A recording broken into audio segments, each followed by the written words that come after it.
Have you ever heard the saying, I'll sleep when I'm dead?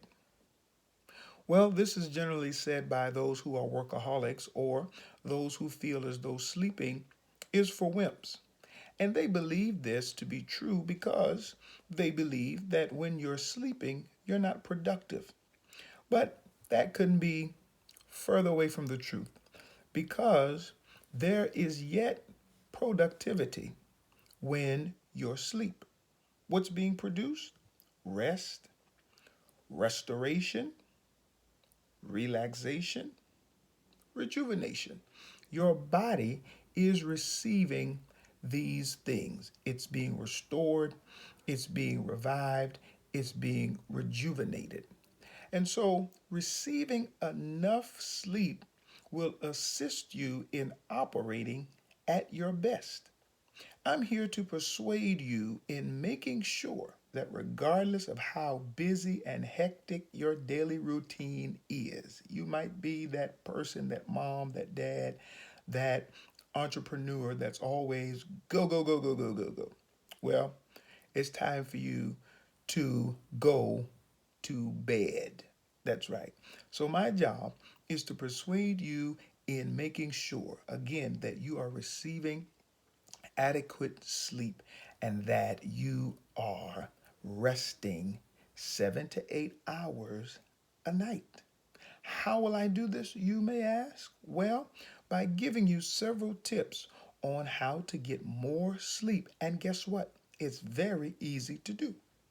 So let me begin by asking you the number one question. Are you getting enough sleep at night? Think about that. Meditate on that. Let that marinate. Don't be so quick to answer. And when you do, be honest about your response. Are you really getting enough sleep at night? Not are you sleeping, but are you getting enough sleep? Well, according to the National Institutes of Health, the NIH, about 70 million Americans have sleep problems that keep them awake when they rather not be. This in turn causes them to become drowsy when they want to be alert. Now, have you ever experienced this in that board meeting, in that training session when you need to be alert, you need to be on your P's and Q's, you need to be attentive and listening to everything that's said, but instead you're drowsy, you're yawning, you're fatigued, and you're feeling all of these things, or rather, you are experiencing all of these things at the most inopportune time. Why? Well, it's because we're not receiving enough sleep. We're not going to bed when we need to be. And so let's examine these tips, about 9 tips, maybe 10, we'll see. But I want to give you these tips that will help you to ensure that when you go to bed, you are sleeping and you're resting. Ready? Here we go. Point one, go to sleep at the same time each night and get up at the same time each morning. Set a routine. So many of us, due to the hustle and bustle of life, especially the day and age that we live in, we are going to bed at various times a night as well as waking up various times at night. But if you want to make sure that you are receiving good sleep, resting, that the body is being rejuvenated and revived during your hours of sleep, set a routine. Make sure, if you can, that you are going to bed at the same time each night and that you're waking up at the same time each night. Now, the waking up part is probably not as challenging as the going to bed part because those of us whom have to be at work at a certain time, we have to make sure that the kids are up and at school at a certain time. You generally have a set time that you get up in the morning. And so, again, the issue with many of us is that we have an imbalance when it comes to when we go to bed. So that's point one. Good point, isn't it? Point or tip two, avoid naps after 3 p.m. What? You mean to tell me I can't take my naps? Not after 3 p.m., because napping after 3 p.m. will prohibit you from sleeping at the time that you really want to go to sleep. So if you're like me and you enjoy rather your afternoon naps, make sure that you're getting those naps in before 3 p.m. Third tip, stay away from caffeine and alcohol late in the day. Stop getting uh, those nightcaps so close to your bedtime. Stay away from that cup of coffee prior to going to bed. Now, these may indeed be some things that have become habit and things that you enjoy right before you go to bed, but chances are these things are is what these things rather are what is prohibiting you from receiving that adequate good sleep that you need. So put the caffeine away, put the nightcaps away as you get closer to bedtime. The next tip is avoid nicotine completely. Now, this indeed might be challenging for some, especially those whom smoke cigarettes.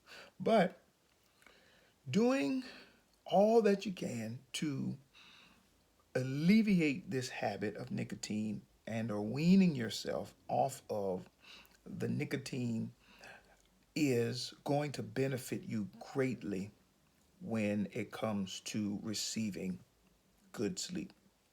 So, if you're having a hard time quitting cold turkey, as they say, at least develop enough discipline to quit smoking quit smoking the closer you get to bedtime.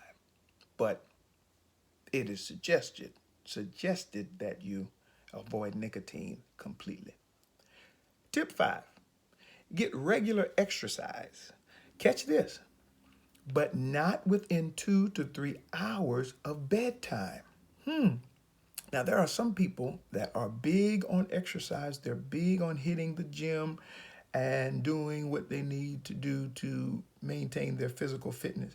And that's good. Thumbs up. But if you're one that's exercising a few hours before you hit the sack, you want to cut that out because that's going to prohibit you from resting and receiving the adequate sleep that you need. So, again, tip 5 is get regular exercise, but not within 2 to 3 hours of bedtime. Tip 6, don't eat a heavy meal late in the day. Now, that's my downfall. Pray for me. I like to snack at night and generally right before I go to bed, and my snack is not that light. But it is suggested, I keep having a hard time with that word. It is suggested that you do not eat heavy, or rather eat a heavy meal late in the day, but a light snack, the NIH says, is okay, but operative word, light. Make sure it is light. All right? Tip 7, make your bedroom comfortable, dark, quiet, not too warm, not too cold. All of this will assist you in receiving that good sleep, that adequate sleep, that rejuvenating sleep. A nice, comfortable bedroom. Tip 8, follow a routine to help you relax before sleep, such as reading or listening to music. These things help to prepare the body and get the body in the position of sleeping. And the ninth tip, don't lie awake in bed. Many people, when they find themselves not being able to sleep, they just lay there, until they fall asleep. But it is actually said that you should not do this. After about 20 minutes of being in bed and not being able to fall asleep, they said that you should fall back to your fall back to the eighth tip as it pertains to developing a routine. Remember that I told you about that, developing a routine to help relax you prior to going to bed, such as sleeping, listening to music. Well, in the event you find yourself not being able to sleep within 20 minutes of going to bed, then you should do something calming to to make you sleepy. And the final tip, the 10th tip, if none of the previous 9 tips have helped and you yet find it difficult to sleep, then you need to see a doctor because you may have some serious issues as it pertains to not sleeping. In my conclusion, your health is your responsibility and yours alone. One cannot expect anyone to be more concerned about your sleeping habits than you. So make sure that you're taking care of yourself to the point that you ensure you're going to bed and receiving adequate rest and sleep. The old saying, "I'll sleep when I'm dead," is a poor excuse for not sleeping and not receiving enough of it. For if you're cheating your body of sleep, of the sleep that it actually needs, then you'll probably be dead sooner than you think. And you don't want that. So learn to go to bed when you're supposed to.